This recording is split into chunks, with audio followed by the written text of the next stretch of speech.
I Don't Get It Podcast. Hello, everyone.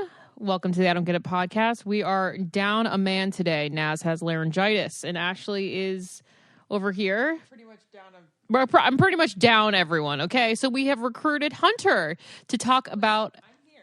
Ashley's here, but she is, not feeling her best, as she's been posting all over social media if you follow her anywhere. So she will be contributing as much as she can. But we have Hunter here. He's going to help us kind of discuss certain house buying, flipping, mortgages, all of that really fun stuff. This episode is called House Hunter. Very good. Very funny. So we have questions from you guys for Hunter about owning a house and all the steps to doing that. So we're going to kind of rattle them off and have Hunter answer some of these questions. So let me get these up.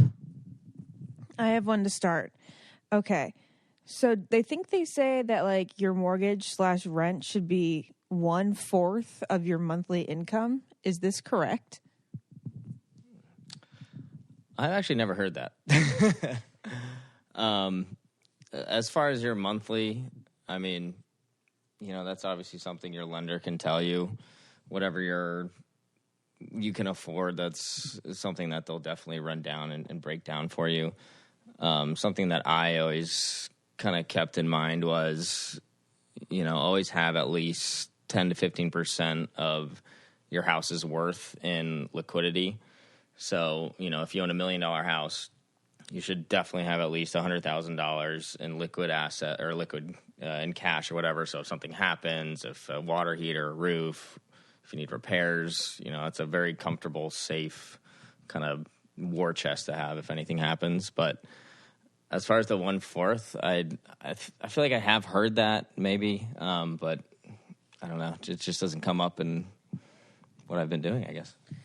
Okay, so I feel like this is a common question. When can we expect buying a home to be normal again without the outbids and lack of homes on the market in general? So as we all know, due to COVID, everyone wants to move into homes, not apartments. So people are just rushing to these homes with yards and more space and stuff. So the people are being outbid all the time. So these people want to know when this is going to end so you can buy a house for a normal price.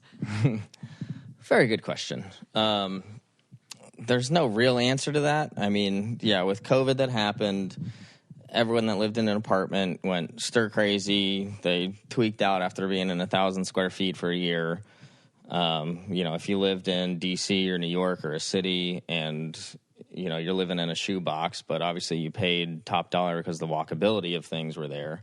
When the walkability left, and then when you went stir crazy, everyone wanted to get out of that. So people really kind of reprioritized having a yard, having a pool. So that's why the single family housing market absolutely skyrocketed, went insane. And then to top that off, the mortgage rates dropped like crazy. Why did that happen? Why do mortgage rates drop? So why do the mortgage rates drop? I'm not a lender, so I don't have a perfect answer for this, but my insight on it would be kind of similar to 08 and 09 when the market crashed. A lot of people lost a lot of money. So not a lot of people had the capital to come in and start buying homes, revitalize the market, really stimulate the market and get things moving again. So the way to kind of counteract that is all these lending companies will drop their mortgage rates because, when our parents were buying houses, the mortgage rates were like 10 to 12%. When it dropped under 10% and got into single digits, people were throwing parties and having a field day. Can I ask one more question? As someone who, for maybe people out there who don't understand everything, and I don't understand everything either, the 10% means you owe the bank 10% more. Is that what it means? The interest, yeah. The interest. So it's 10% interest. Correct. Okay, got it. Yeah. So, for example... So if you bought your house at $1 million, then if the mortgage rate is 10%, then you would end up having to pay $1.1 million? Good job. Good math. Very good. Good math. That is correct. And then, but the way they do it is, if you have so my mortgage right now in my house, I have a 30-year fixed mortgage, which means I have 30 years to pay off the entire balance of the loan and the principal, or the principal and the interest. So, but the way they do it is because you space it out for 30 years, if you buy a house for $1 million today, in 30 years, there's no way that you're going to sell your house for $1 million. You're easily going to sell it for, $1.5 or $2 million, depending on what market you're in. So, yes, you are going to, the bank has to make money, so they have to make interest on the loan. But if it's a 30-year loan, and even though not a lot of people, own the house for the entirety of the 30 years, but let's just say in hindsight, if you do own it for 30 years, you're going to be able to sell your house for a much, much higher number. So even though you're going to be paying the bank $100,000 at the end of the day, you're still going to make a large, large profit. I mean, so when it's officially going to go back to normal, I guess, it's such, I don't know. We like to tell our clients we don't have a crystal ball. We can never really know the right answer. I feel like at least in the DMV, the market has slowed down a little bit.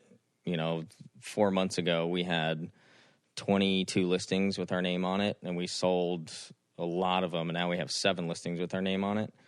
It was great, but now I feel like things are slowing down a little bit right now. It's still a little crazy, but this can't last forever. So 6 months, 12 months. Can you explain what happened in 2008, 2009?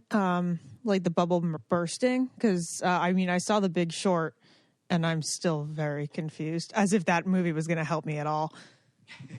When we were graduating. Or no, right, when we were seniors in high school. Yeah, graduating high school. My 2 cents on that is basically banks were giving out loans to unqualified people, and they were giving out multiple loans to one individual. So one person was taking out multiple loans to buy 3 or 4 houses at one time. And, they weren't verifying their income, weren't verifying their assets.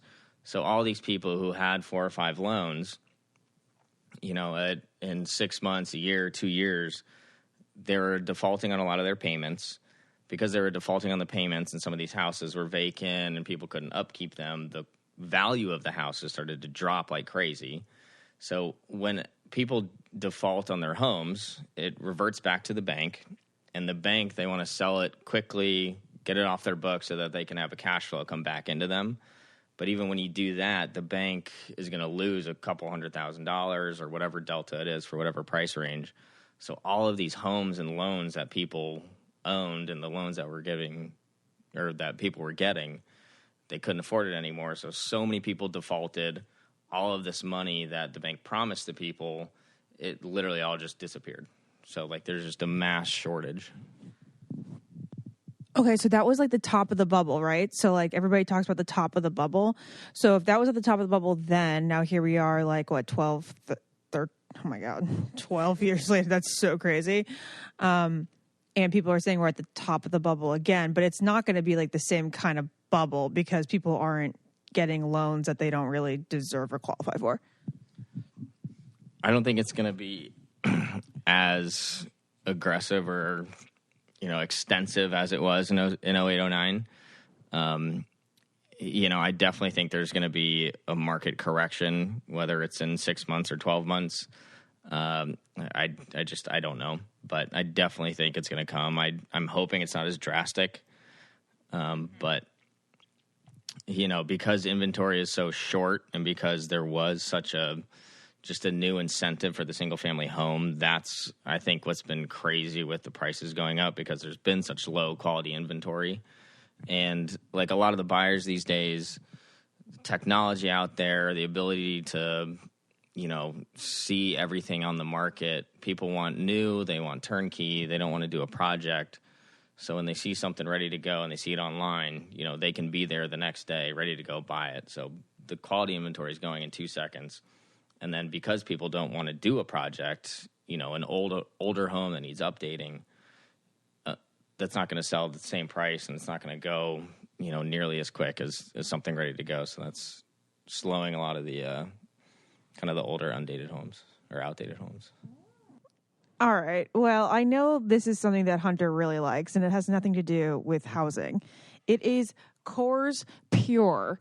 It is a organic beer, which I think is super cool. It has zero sugars and it's It has zero sugar and it's only 92 calories, and it's really crisp and refreshing. I know this because I used to drink it before I was pregnant. And it's great because it's a simple beer. All there is in it is organic barley, organic hops, and water. So we like to say this. It's Coors Pure. It's organic, but it's chill about it. It's not a pretentious beer, you know? You don't want a pretentious, stupid beer, and you just want to feel light and skinny. You don't want to feel full after drinking it. So Coors Pure is perfect, whether you're on the ice, playing hockey, or out or playing golf or anything. Golf with the boys. So if you guys want to try Coors Pure, go to CoorsPure.com/get it to see where you can find Coors Pure. Coors Pure is the perfect beer to celebrate the wins of everyday life. So when you want to enjoy a beer without the guilt, reach for Coors Pure. It's organic but chill about it. And again, that's CoorsPure.com/get it. Celebrate responsibly. Coors Brewing Company, Albany, Georgia. Well, kind of going on this, there is Sam Ross on our Facebook group. He specifically wants to know, he says his home's value has increased 4 times since buying it in 2011. He's in the Seattle area. Are we in a housing bubble, whatever? Will his home's value collapse soon? So basically, I think what he's asking is, it's increased 4 times. Should he just sell it right now? If I were him, I mean, depending on his family circumstances and whatnot, there's kind of a lot of variables there. But in terms of price alone, I think he should absolutely sell.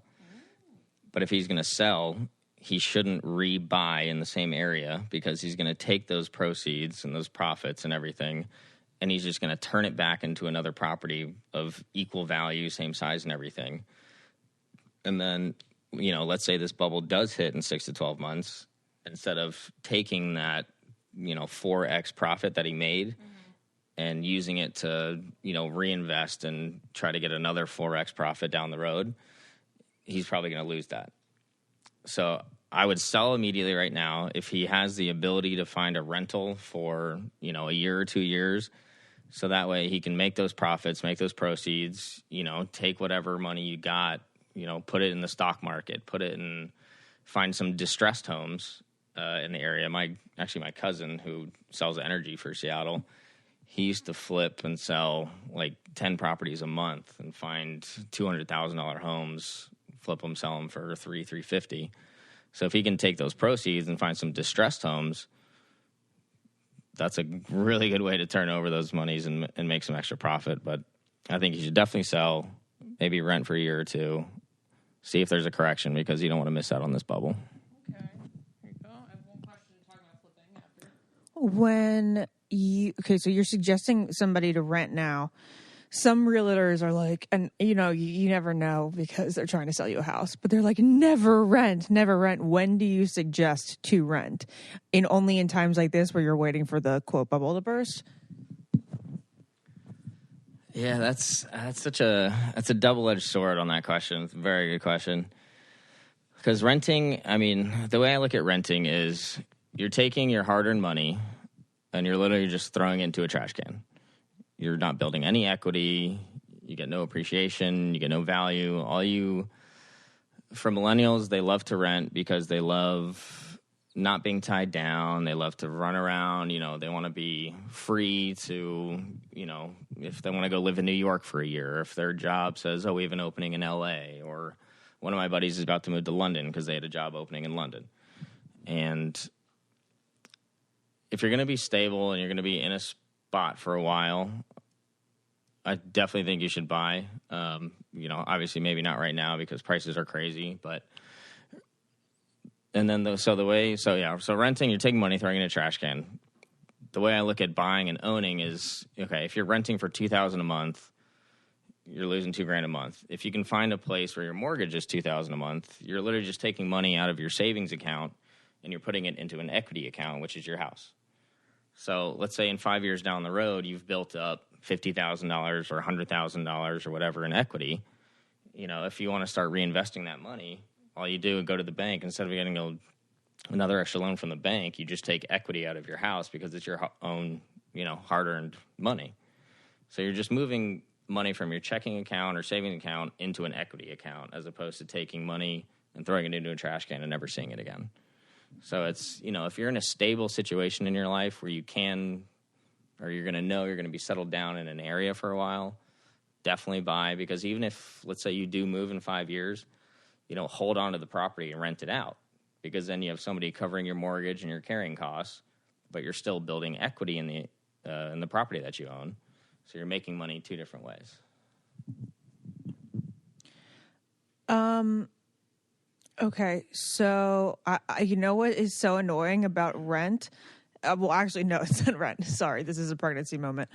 Okay, I think of property taxes as like this ongoing rent that nobody thinks of, because like you pay for your mortgage, but then on top of it, you're always going to have to pay this, like the property tax every single year. And that's like, that feels like a big waste of money because like, even if you pay off your mortgage, like say after 30 years, you're still never free of paying for where you live. Very, very true. And that's where it comes into play in what state you live in, which is always a huge topic of discussion. Places like California, for example, property taxes there are crazy through the roof. In Maryland, they just passed a new tax law where it's made it much more difficult to sell because the taxes and everything on the back end of that are way higher than they used to be. But there's also some give and takes. Like in Virginia, this could be reversed, but it's the property tax is lower, but the income tax is higher, and then vice versa in each one. At the end of the day, it kind of evens out. But, I still think, for example, I bought my house for $900,000. My property taxes are $10,000 a year. So, yes, that I do have that extra $10,000 to pay at the end of the year. But at the end of the day, because of this bubble too, I could sell for 1.2 or 1.3. So, in 3 years, 4 years, that's $40,000 in taxes. That's $400,000 in gains because of appreciation. So, it's always going to be risk reward, but you just got to find the right spot. I remember what I was going to say previously before I went into property tax. You just like have to think about your house as like another bank account. It's like your house bank account, because it makes you feel so much better when you're so scared about like the price tag on the house. If you're just like, okay, you're still keeping that money. It's still like your money. You're just putting it in somewhere else where it's like not like you don't see the dollar signs in the bank, but like it's still physical. So people want to know what are incentives for first-time home buyers. And also, I kind of want to know, how much do you think you should put down because a $2,000 mortgage and $2,000 rent, like sounds great, but how much do you put down for that? Okay, so the best way to go about that is definitely talk to a lender, because they will, based on your income and your credit score, they'll tell you the max of what you can afford and what your monthly payments would be and the whole 9 yards. So if you really want to get a fine, definite answer, definitely find a really reputable lender that you're comfortable with and that can really, and they're very good at it, but they'll break down the numbers for you very easily. But traditionally, everyone always thought 20% of your loan is what you need to put down. I always like to think, the more you can put down, the better, because then you're going to have a lower monthly rate. Mm-hmm. You can pay off your loan quicker. And then for first-time home buyers, actually back to the 08-09, after the market crashed and everything, along with the low mortgage rates to re-incentivize everyone to start buying again, especially new home buyers, they do a lot of first-time home buyer plans, incentives, and just kind of things to help people get back into the market where, they used to require 20%. It was, if you don't have 20%, get a smaller loan, find a smaller house, is what it is, tough luck. But they started dropping things, like in D.C., for example, they have a thing called, I think it's called the open door policy or something like that, where you can put anywhere from 3 to 5% down. So instead of putting the full 20%, and then, capping your max purchase price at $500,000, you could do a 3 or 5% down, and then you can buy something in the $750,000 range. So they'll give you a smaller down payment of 3 to 5 so that you can purchase higher, just to kind of revitalize everything in the market and whatnot. But, it used to be 20. Now you can do a lot less. But, if you still need to have a decent chunk of change in the bank, if anything happens to the house, I still like to think to have at least 10 to 15% in liquidity of whatever your home's worth, just so you can make sure you're safe and not, you don't want to be house poor. You don't want to buy the house, move in, and find out you need a new fridge, and you're like, well, shit, do I get food tonight or do I buy a new fridge? So make sure you're safe. Okay, so has this ever happened to you? You need to see a doctor, and you search, and you find one that looks good, then you wait on hold when you're trying to book an appointment on the phone, you rearrange your schedule, and you finally go in, only to find out this doctor doesn't take your insurance. You guys, this has happened to me once. Oh my goodness. I got in there, and the girl at the counter was just like, just letting you know we're out of market. And I was like, okay, what does that mean? And she's like, that means that your appointment today is going to be a minimum of $1,000. And I was like, oh my gosh. So anyway, you can avoid this awkward situation by downloading the free ZocDoc app. That is ZocDoc. And it's the easiest way to find a great doctor and instantly book an appointment.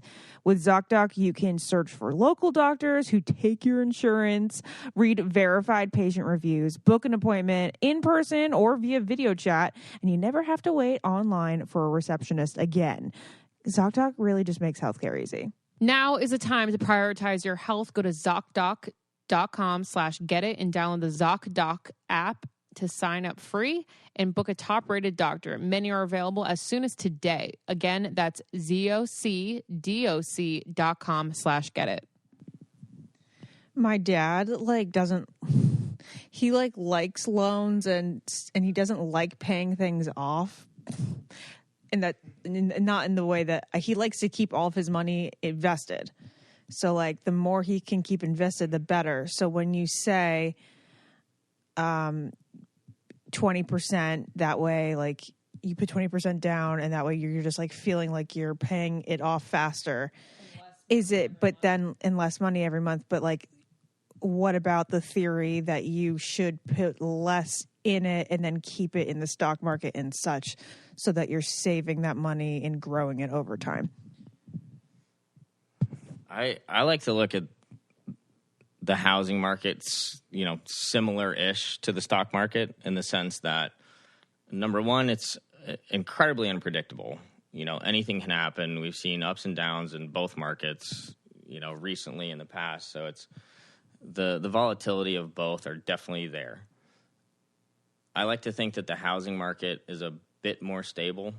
That's why when you'll hear these guys who are worth, $1 billion, and they'll buy, 10 properties in a year because instead of having, $100 million in their bank account or in, you could put it in stocks and bonds and whatnot, but they want to have it in a tangible asset.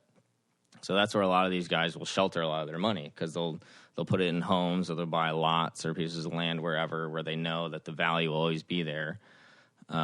So I think, and to the point of putting more down on the mortgage, that just means at the end of the day, when you go to sell your house too, to what you were saying, if back when interest rates were 10%. So if you did a $1 million loan, 10% is $100,000.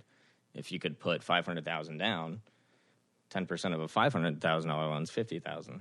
So that's another incentive where the more you put down, the less you're paying on the back end.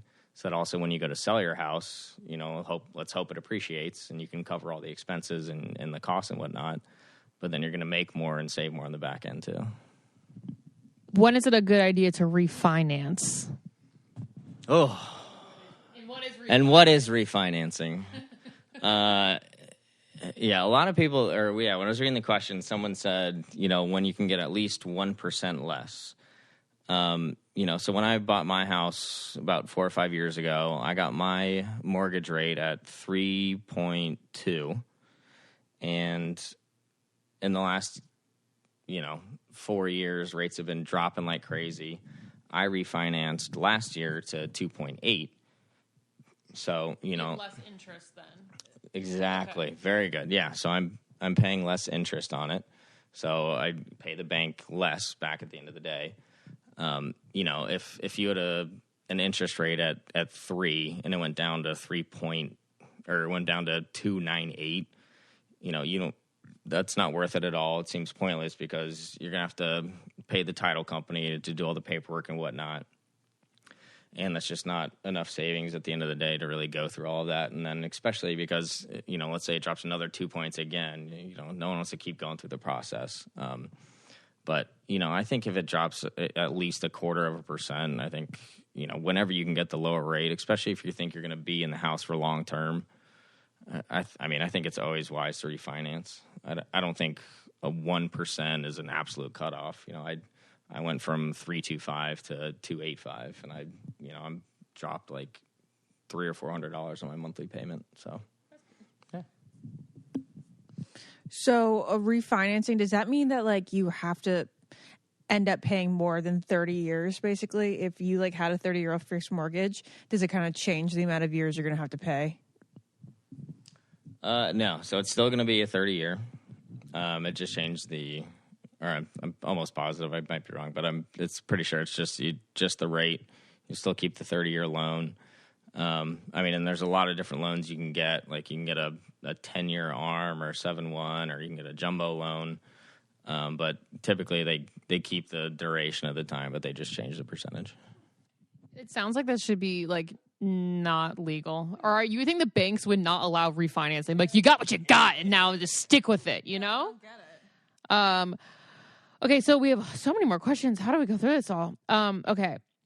Hold on. I want to get into the flipping of houses. I don't know if you know a lot about flipping houses, but there was a lot of questions about flipping houses. How do you start flipping houses? And if you're buying a flipped house, is there anything you should look for, like a shitty first timer flip or something? Are there any tall tale signs of what not to buy? So for flipping houses, first thing you want to do is definitely find a good market, like a good real estate market that actually can sustain some good property values. Because, if you buy a dirt cheap house and for, I don't know, let's say you buy a house for $100,000 and then you put $50,000 back into it, if your neighbors are only selling for 125, even though you put another 50 into it, that was stupid. What the hell are you doing? What's the point? So you definitely want to find a market that's active, fluid, and that can actually, hold the property values, to give you an actual incentive to buy and sell, and that people are actually in. The first thing the second thing you definitely want to do is find a distressed house. You'll find them out there. You just got to keep your kind of finger on the pulse in the market. There are people that will buy a house, put really crappy additions into it, or really bad fixtures or bad materials back into the home. But that's something that your realtor, or, if you're a first time home buyer going in to buy, make sure you have a really good home inspector who can tell you that, these people just put lipstick on a pig and this house is actually a piece of shit, but they're just trying to play it off.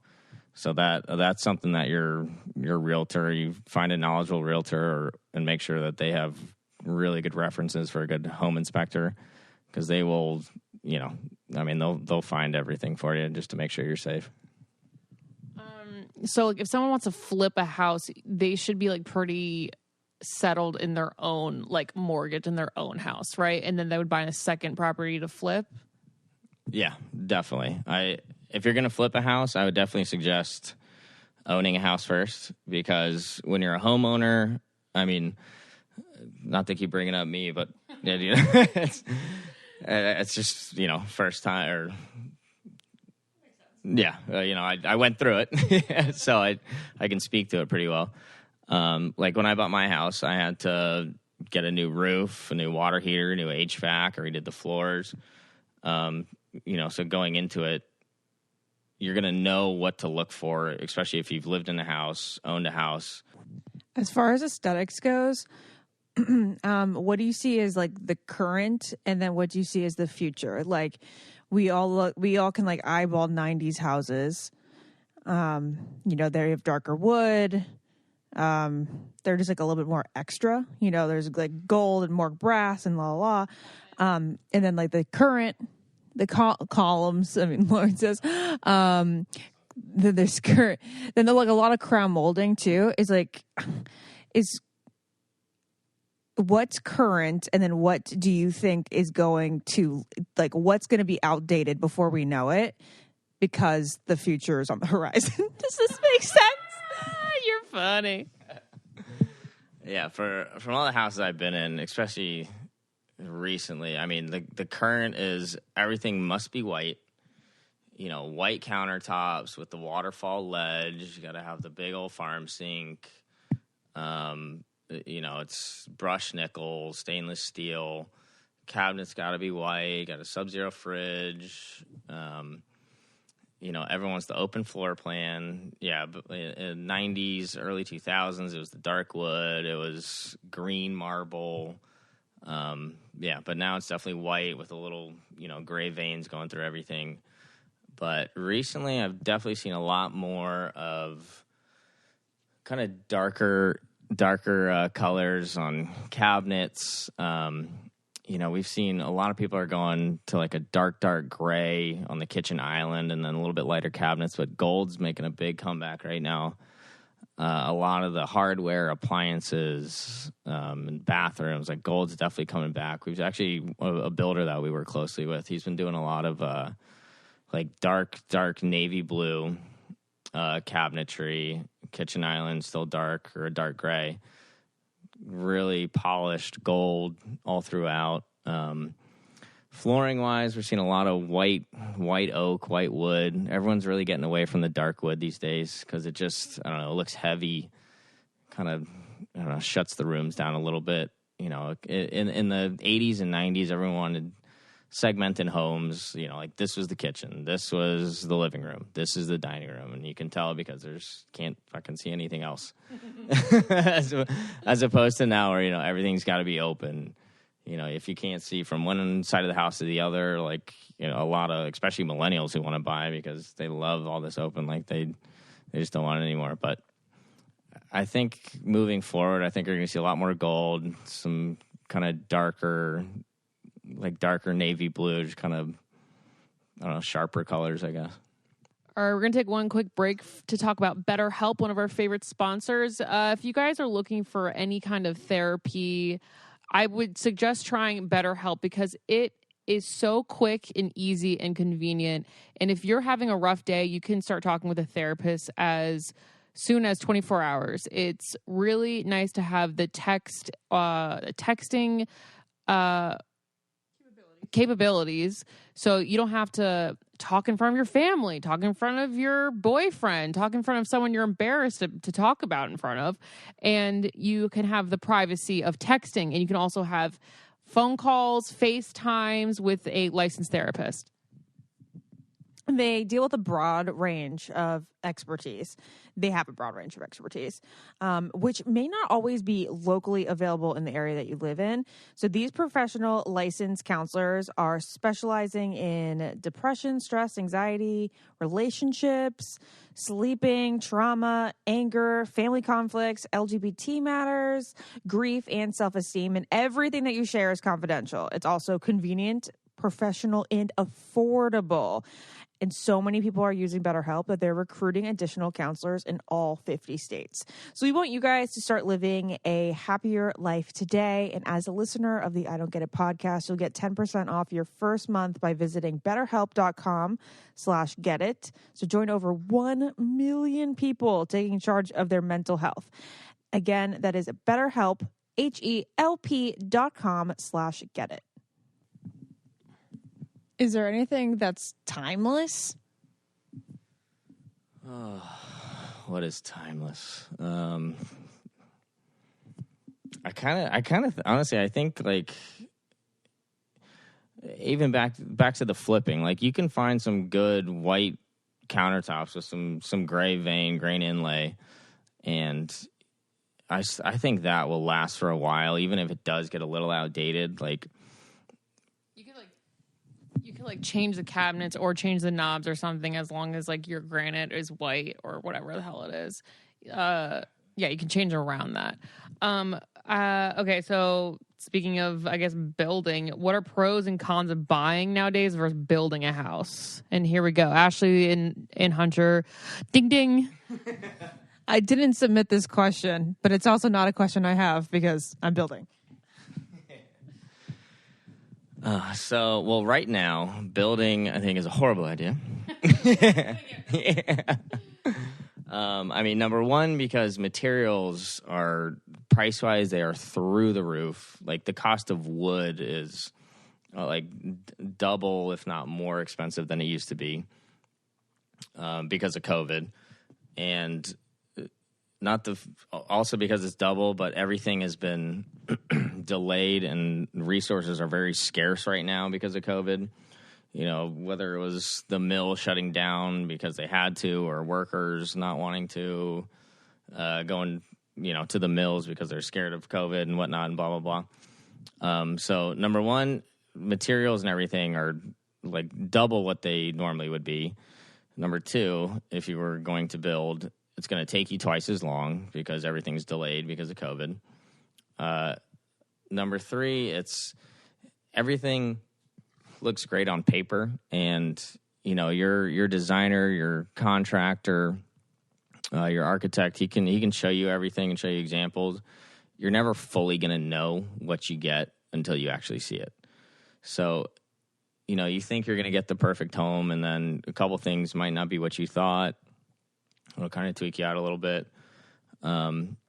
And then I also think, especially for a first time, I think it's just, again, I think it's good to live in a house for a while, see what you like, because to what we were saying of what's current now and what's going to be current later, let's say you went with, the current package of Susie homeowner from her first-time home buyer. It'll take you 2.5 years to build, or a year, or however long. But then, what if something new comes in? So you're like, shit, I wish I had this new designer who came out and blah, blah, blah. So I think it's good to see a bunch of homes, see what you like, live in a home that's conducive to your lifestyle, because what you thought was important a year and a half ago, especially for you, actually, perfect example. If you're looking at a home, maybe you think one thing's better than the other, or you need a bigger kitchen or a living room, but then, when the child comes and everything and you actually start living your day-to-day, you're going to start reprioritizing, do you want the bigger kitchen or do you want the bigger nursery or XYZ? So I think it's good to find a home, figure out what you like, and then perhaps move from there. One other question that involves this is, how the heck do people afford to buy the plot of land and then afford to build? Like, that's just so much rather than just paying for it all at once. You're still paying for it all at once when you buy a house because you're still buying the land. It's included in the price. That's very true. But also, I just read the question. Yeah, Ashley is pretty spot on that. The way builders do it is they like to, this is a very kind of old concept, but builders like to do it as a rule of thirds, where you spend 1/3 of the money on the piece of land, you spend 1/3 of the money building the house, and then you have to sell the property to make 1/3 on the back end. So, if you buy $1 million piece of land, you need to spend $1 million to build the house so you can sell it for $3 million. How do you get the money for that? That sounds like something you just have to have the money for it and just know what you're getting into, I guess. Amanda asks, how do normal people compete in a cash market? So, like, paying full cash, is that really a game changer for a seller or for an agent? That's a very good question, because I can't tell you how many times we've had houses on the market, and let's say it's $1 million house, and someone's like, all right, I'm going to come in, I'm going to give you $850 right now, and it's going to be all cash, and we'll close in 2 weeks. And we're like, absolutely not. That's stupid. We're great. You have cash and you can do that. But if you can afford $850 in cash, you can definitely afford $1 million. And then 2, just because it's cash, we can still find someone who can pay $950 and get a loan. We don't care where the money's coming from as long as the money comes in. So if somebody comes in and says, we'll give you full price $1 million, but we're going to get a loan, but they have a pre-approval letter, they show us proof of funds, they're reputable, and we have no reason to doubt that everything will go through, then why the hell would we not take $1 million? We're just, instead of getting it in cash, in 2 days from somebody's checking account, we're getting it from a bank in 30 days. So it's such a misconception, and it's BS. Like, cash is great, but, we're going to take more money, obviously. We don't care where it comes from as long as the money comes in. Very interesting. Callie goes, what the heck does escrow mean? And that's so funny. I hear that word all the time, and I think Hunter explained it to me one time, and I vaguely remember what it means, but just give us a definition of escrow. Yes, the escrow. So the EMD, the earnest money deposit. So when you buy a house, basically the escrow is your promise as a buyer. The escrow is your promise to the seller that you are going to actually follow through with everything and buy the house. So, let's say you buy a house for $1 million and you put a $1,000 escrow down, which means you're only promising the seller that, I'll put $1,000 that says no matter what happens, I'm actually going to buy this house. So they could go through the home inspection. It could be spotless. They can have their loan approved. Everything's fine. All their contingencies expired. So the only thing left to do is sign the final paperwork. And then let's say on the day of closing, the buyers come in and they're just like, actually, on second thought, I really don't like your home, and this other one came on the market, so big middle finger, we're going to go buy this other house.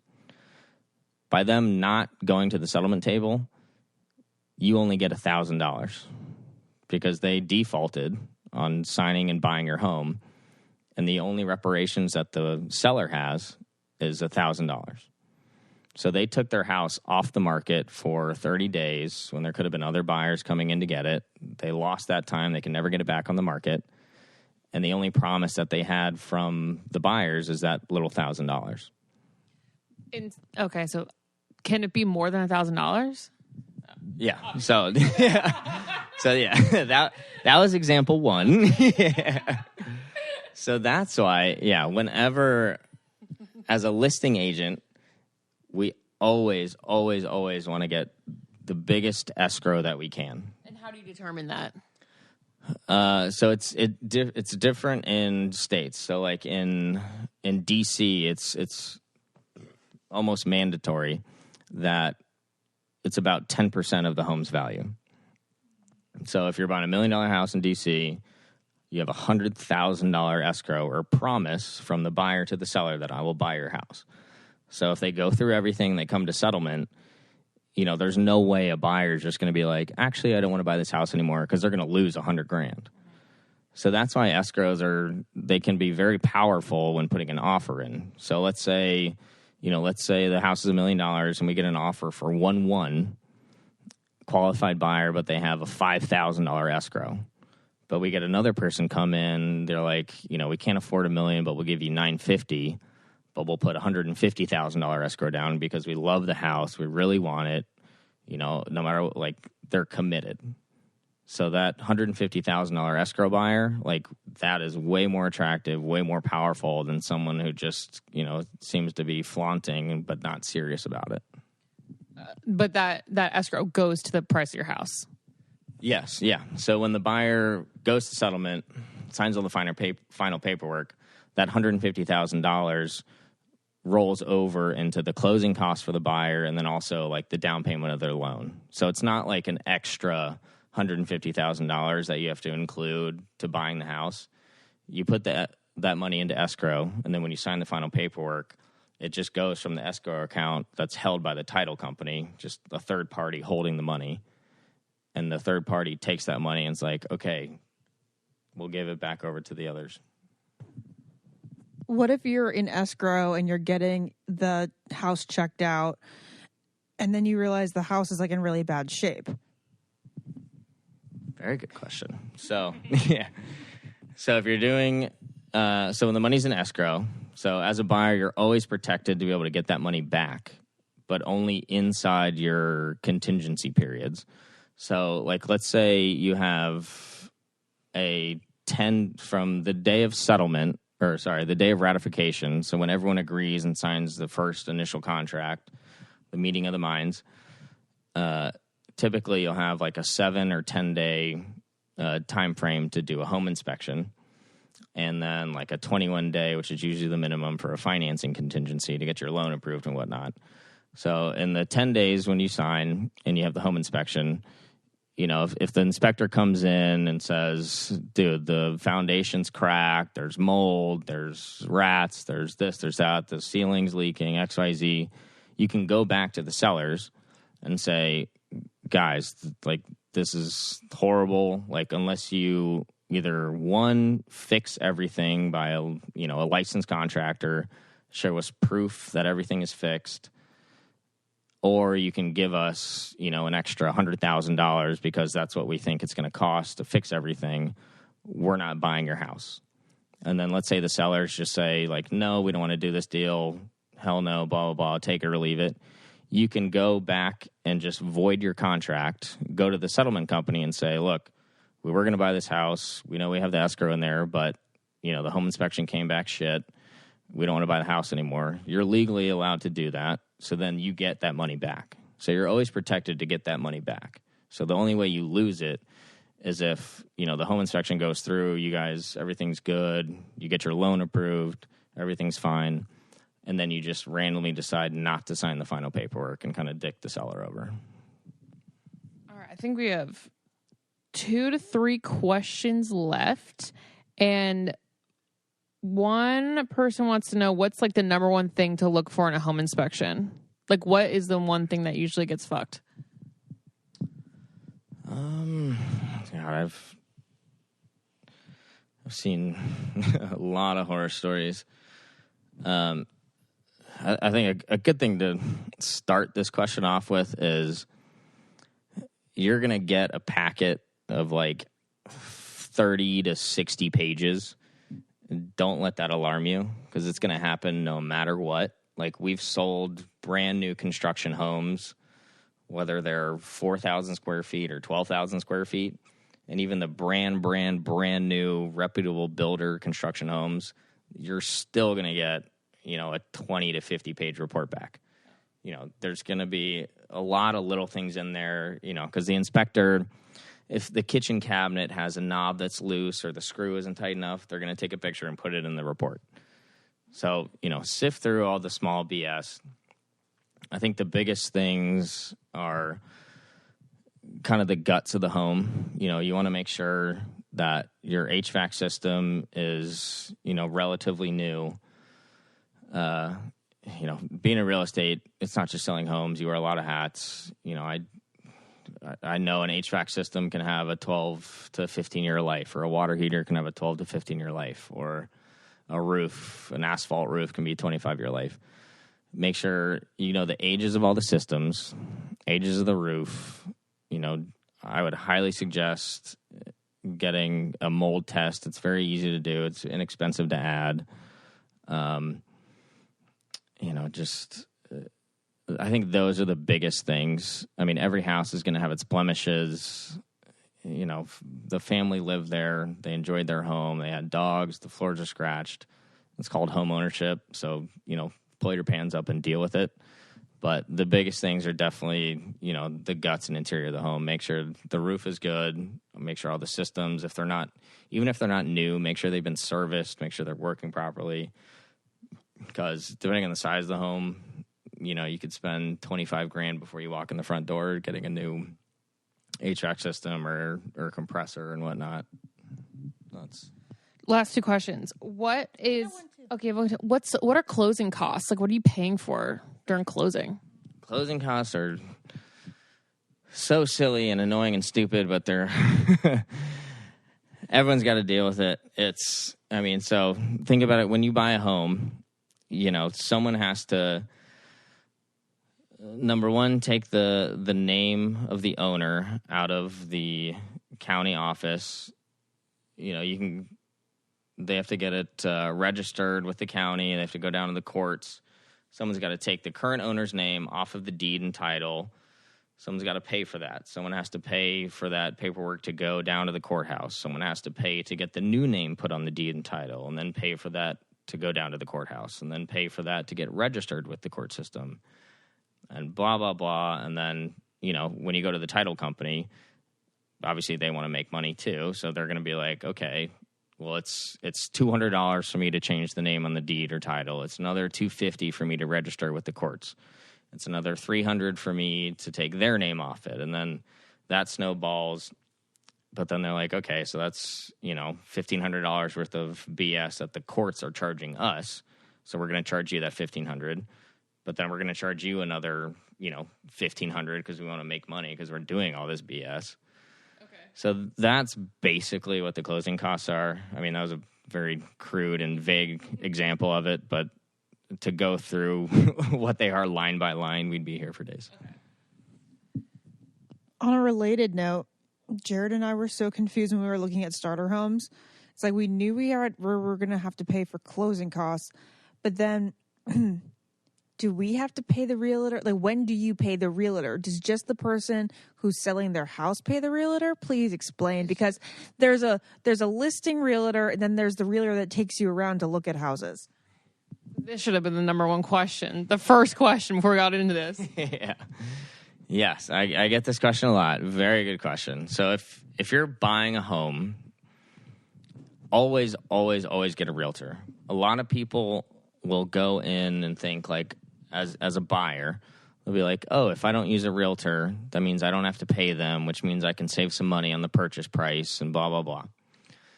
Whoever is selling the home, whoever has the home listed, they are the ones that pay out the commission to the real estate agents.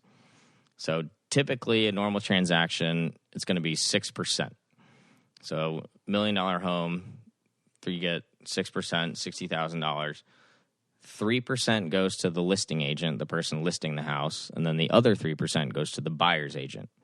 So as a buyer, if you don't get an agent, you're basically giving up free professional advice, because as a buyer, you're never paying the agent unless you have something written in your buyer agency agreement, which rarely, basically never happens.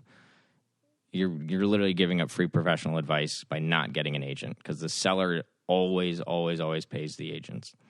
So, and a lot of buyers think that, okay, so I'm going to go in there without a buyer's agent, and then the seller doesn't have to pay that 3% to the buyer's agent. Well, a lot of times the selling agent, the listing agent, will just take that entire 6% commission.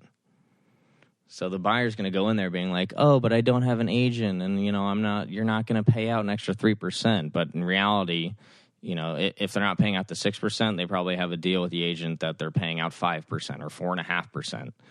But then also at the end of the day, that's $12,000, $15,000, which, yeah, $15,000 is a lot of money. But when you're dealing with, $1 million house, $12,000 at the end of the day is not that big a deal. And, obviously the numbers will change with whatever price point you're at, but it's always get an agent as a buyer, because number one, you're giving up free advice. Number two, when you go in there and you only use the agent for the sellers, the sellers are obligated to help out the sellers. So, they'll be nice and they'll put a smile on their face and they'll be like, oh, yeah, I'll write up the paperwork for you. It'll be fine. I'll give you some, tell you what to do here and there. They don't care. They're helping out the sellers. So you think you're getting help, but they're always, they're contractually obligated to help out their client, and you're not their client. So you're giving up free advice. You could be getting taken advantage of, and you're really not saving any money on the back end, because a lot of the times the listing agent will just take the entire commission, or, a good portion of it. What's the difference between a broker and a real estate agent? Because if you watch $1 Million Listing, it gets really confusing. Yeah, those terms get interchanged all the time. I mean, like a brokerage is like I hang my license with Compass Real Estate, so they are my broker. I'm technically a real estate agent, but they are my broker. So like I could be a broker and an agent. It's easy, not difficult to do, just, an extra test, a little extra licensing. But from what I understand, the biggest difference is a salesperson or a sales agent is more boots on the ground, as opposed to the broker is the actual company or organization. But you can definitely be both. I think that's all the questions we have. Yeah. That was pretty extensive. Mm-hmm. Holy shit. Well, very good. Thank you so much for coming on. Wow. How's it feel to finish your first full podcast? Can't wait for my payment. You're on salary. All right, everyone. Thank you for tuning in. Naz will be back next week, and hopefully Ashley will be feeling a little more upbeat, and we'll be back in the regular programming. All right, follow us on Instagram and Facebook. Don't miss out on the Facebook group. It's pretty lit in there. So we'll see you next week. Bye. Bye. If you want to be the most interesting person at the cocktail party, well, hop on over and listen to the Brain Candy podcast. Our award-winning content will have you laughing while you're learning. We read all the best articles, books, and studies, and keep up with new TV shows, documentaries, and pop culture. And then we cram it all into 2 shows a week. Conspiracy theories, cannibal rabbits, unsolved mysteries, the history of the Walkman. There's something for everyone. The Brain Candy podcast. Find our link in the show notes. Or simply search for the Brain Candy podcast on your podcast app. I don't get it. Podcast.